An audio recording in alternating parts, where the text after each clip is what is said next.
राजस्थान की राजनीति का अलग अलग रूप देखने को मिल रहा है। साथ में विपक्ष भी कटाक्ष करने में पीछे नहीं रहता।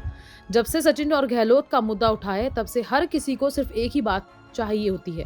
आखिर राजस्थान की राजनीति की उठापटक में क्या होने वाला है, किसको चुना जाएगा और किसको छोड़ा जाएगा। अब पूर्व मुख्यमंत्री भी इस मुद्दे में फिर से कूद पड़ी हैं। राजस्थान की पूर्व सीएम वसुंधरा राजे ने सचिन पायलट विवाद पर एक बार फिर मुख्यमंत्री अशोक गहलोत पर निशाना साधा है। वसुंधरा ने भगवान श्री राम और उनके पिता दशरथ का उदाहरण दिया और कहा कि एक समय था जब पिता के आदेश पर भगवान श्री राम सिंहासन छोड़कर 14 वर्ष तक वनवास पर गए। भरत को सिंहासन पर बैठाने की भी तैयारी हुई, लेकिन उन्होंने त्याग की मिसाल पेश की। पूर्व सीएम ने कहा कि आज कुर्सी के लिए किस तरह के हथकंडे अपनाए जा रहे हैं, एक दूसरे पर तीर चलाए जा रहे हैं। लोगों के मुख में राम, बगल में छुरी है। वसुंधरा ने आगे कहा कि भरत ने बड़े भाई राम की चरण पादुकाओं को सिंहासन पर रखकर ही शासन चलाया, लेकिन खुद सिंहासन से दूर रहे। एक उस समय का दोनों भाइयों का त्याग देखिए और आज राजस्थान में दो लोगों में सिंहासन के लिए जो संघर्ष हो रहा है वो देखिए।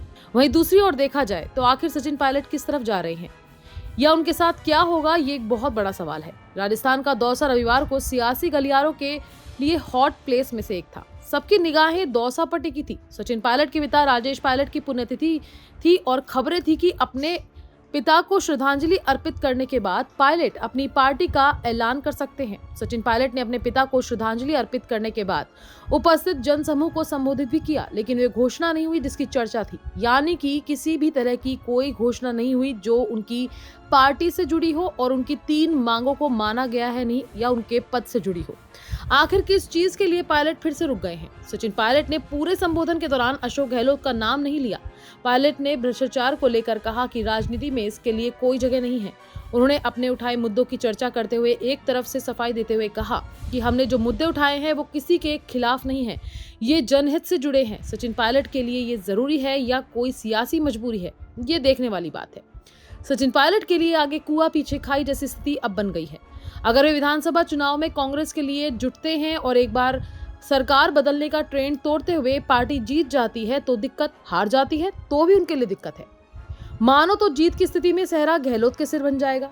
उनकी जादूगरी को क्रेडिट तो दिया ही जाएगा और पुरानी चीज जो हो चुकी है उसके मुताबिक कांग्रेस हार जाती है, तब ठीक रहा पायलट के सिर फूटेगा। सचिन पायलट अगर कांग्रेस में ही रहते हैं तो भी उनका कद पहले जैसा रहेगा।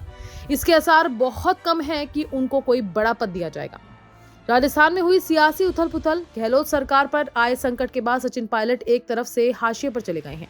सचिन पायलट अशोक गहलोत के बिछाए सियासी जाल में पूरी तरह से फंस चुके हैं। सचिन पायलट को राजनीति के जादूगर के इस सियासी जाल से निकलने का कोई रास्ता नहीं सूझ रहा। कुल मिलाकर सचिन पायलट ऐसी स्थिति में हैं जिसमें उनके लिए अपनी सियासी दिशा तय कर पाना आसान नहीं है। ताजा अपडेट के लिए देखते रहें द टीवी टॉक।